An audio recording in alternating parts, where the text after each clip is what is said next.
오늘의 말씀 에스겔서 33장 1절에서부터 9절까지 말씀입니다. 제가 읽어 드리겠습니다. 여호와의 말씀이 내게 임하여 이르시되 인자야 너는 내 민족에게 말하여 이르라. 가령 내가 칼을 한 땅에 임하게 한다 하자. 그 땅 백성이 자기들 가운데 하나를 택하여 파수꾼을 삼은 그 사람이 그 땅에 칼이 임함을 보고 나팔을 불어 백성에게 경고하되 그들이 나팔 소리를 듣고도 정신 차리지 아니하므로 그 임하는 칼에 제거함을 당하면 그 피가 자기의 머리로 돌아갈 것이라. 그가 경고를 받았던들 자기 생명을 보존하였을 것이나 나팔 소리를 듣고도 경고를 받지 아니하였으니 그 피가 자기에게로 돌아가리라.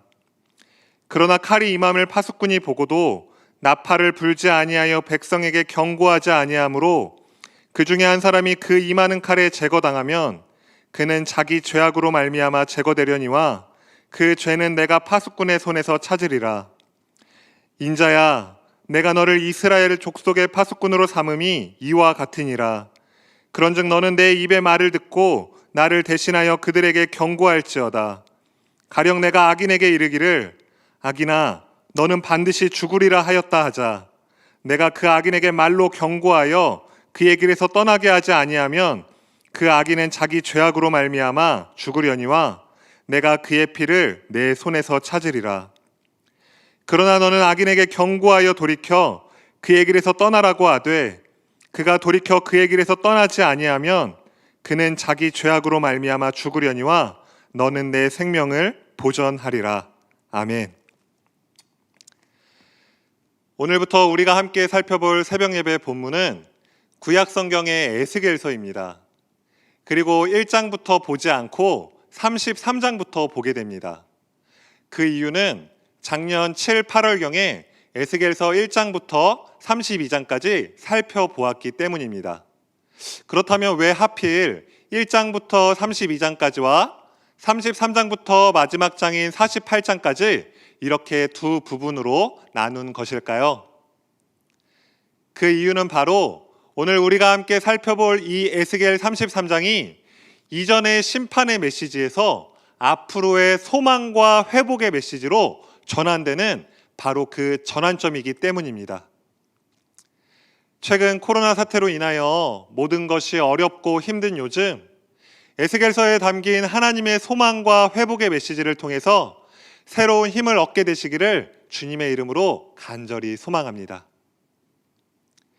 에스겔은 유다가 바벨론에 멸망당하기까지는 심판 예언자로서 활동하였습니다. 그리고 예루살렘 성의 함락 소식을 듣고 난 후부터는 소망과 회복을 선포하는 파수꾼 예언자로 활동했습니다.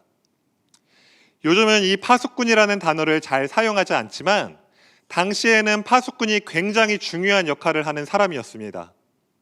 성곽에서 경계를 서고 있다가 저 멀리서 적군이 쳐들어오거나 위기 상황이 발생했을 시 곧바로 나팔을 불어 백성들에게 경고하는 역할을 했습니다.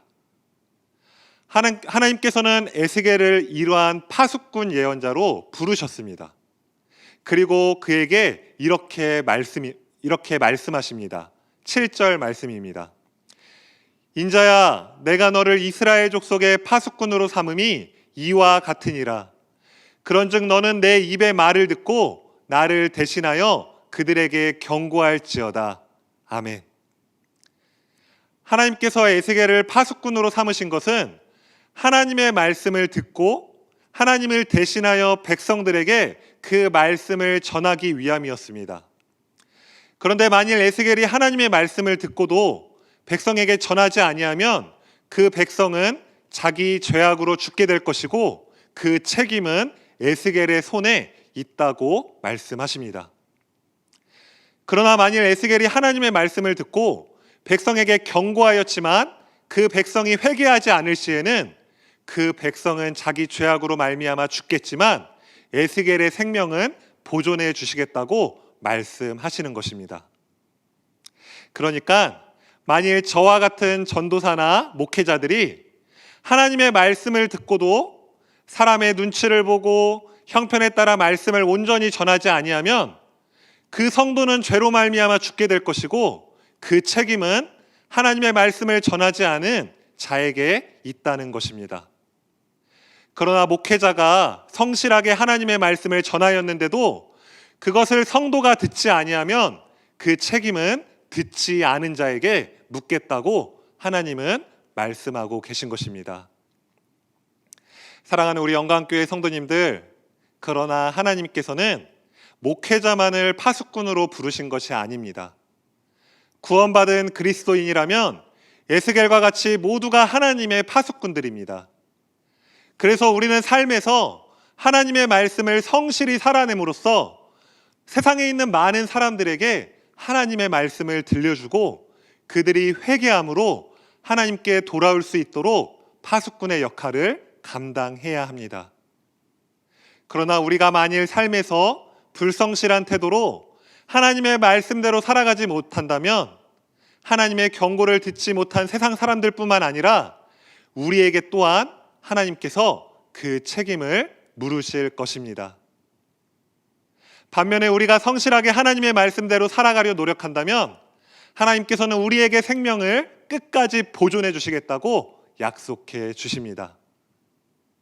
사랑하는 우리 영광교회 성도님들, 우리는 하나님이 부르시고 세우신 영적 파수꾼들입니다. 그래서 우리는 늘 깨어서 죄를 경계하고 성실하게 하나님의 말씀대로 살아가야 합니다. 그리하면 우리 주변에 방황하고 있는 많은 영혼들이 우리의 삶을 통해 하나님께 돌아오게 될 줄 믿습니다. 오늘 우리가 읽지 않은 본문 11절에서는 하나님이 어떠한 분이신지 잘 묘사해 주고 있는데 우리 함께 읽어보겠습니다. 너는 그들에게 말하라. 주 여호와의 말씀이니라. 나의 삶을 두고 맹세하노니 나는 악인이 죽는 것을 기뻐하지 아니하고 악인이 그의 길에서 돌이켜 떠나 사는 것을 기뻐하노라. 이스라엘 족속아 돌이키고 돌이키라. 너희 악한 길에서 떠나라. 어찌 죽고자 하느냐 하셨다 하라. 아멘. 당시 바벨론의 포로로 끌려간 이스라엘 백성들은 하나님을 오해하고 있었습니다. 자신들의 처지가 이렇게 된 것이 하나님이 자신들을 버렸기 때문이라고 생각했습니다. 그러나 방금 11절에서 본 것 같이 하나님께서는 그들이 죄로부터 돌이키고 하나님께로 돌아오기를 간절히 원하셨습니다. 하나님이 그들을 버리신 것이 아니라 그들이 하나님을 떠난 것이었습니다. 그리고 또한 12절에서는 이렇게 말씀하십니다.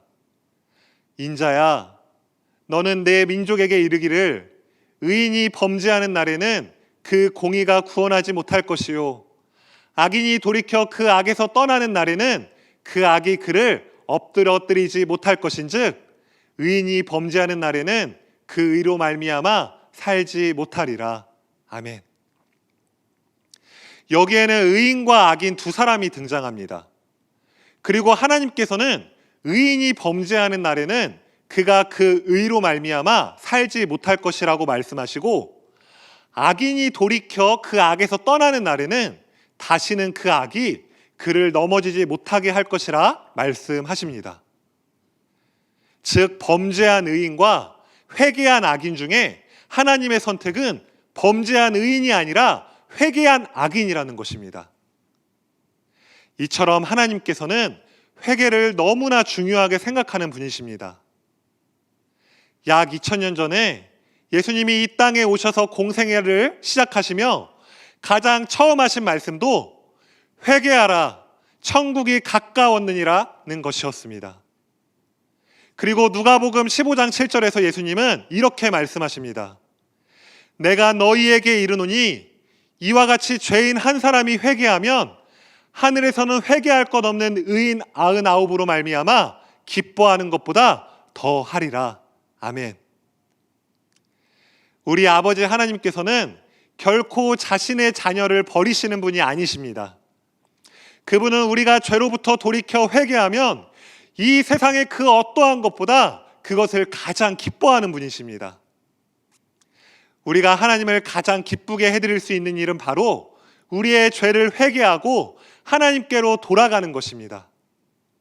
사랑하는 우리 영광교회 성도님들께서는 날마다 때마다 늘 회개함으로 아버지 하나님을 기쁘게 해드리는 주님의 귀한 자녀들이 되시기를 주님의 이름으로 간절히 소망합니다. 이제 말씀을 마무리 지으려고 합니다. 이 에스겔 33장은 이스라엘 백성을 향한 하나님의 심판이 앞으로 그들을 회복시키는 소망으로 바뀌게 될 것을 미리 보여주는 중요한 장입니다. 약 2000년 전에 예수님이 이 땅에 오셨을 때 그분은 종교 지도자들의 눈치를 보거나 형편에 따라서 하나님의 말씀을 전하지 않으셨습니다. 그리고 예수님은 많은 이들에게 회개하라, 천국이 가까이 왔다라고 선포하시며 성실하게 하나님의 말씀을 전하는 파수꾼의 삶을 살아가셨습니다. 이러한 예수님의 모습은 그동안 심판 가운데 암울해 있던 많은 사람들에게 한 줄기 빛과 같은 소망을 보게 해주었습니다. 오늘날 우리에게도 예수님은 동일하게 역사해 주십니다. 우리의 삶이 아무리 절망적일지라도 그곳에 예수님이 찾아오시면 절망은 사라지고 소망으로 가득해집니다. 코로나로 인하여 많은 어려움 가운데 신음하고 있는 요즘, 이럴 때일수록 예수 그리스도가 더욱 절실히 필요한 시점입니다. 오직 예수님만이 우리를 절망 가운데에서 건져내어 주실 유일한 소망이십니다. 하루속히 예수 그리스도께서는 이 고난의 시기를 마치시고 우리에게 다시 새로운 소망과 회복을 허락해 주실 것입니다. 이번 한 주도 우리의 소망 되신 예수 그리스도 안에서 평안을 누리시기를 주님의 이름으로 간절히 소원합니다. 기도하고 마치겠습니다. 아버지 하나님, 부족한 우리를 주님의 말씀을 전하는 파수꾼으로 세워주시니 참으로 감사합니다. 그 사명을 온전히 감당하였던 에스겔과 같이 우리 또한 하나님의 말씀에 순종함으로 주변에 하나님을 나타낼 수 있는 신실한 영적 파수꾼들이 되게 하여 주옵소서. 감사하며 예수님의 이름으로 기도드립니다. 아멘.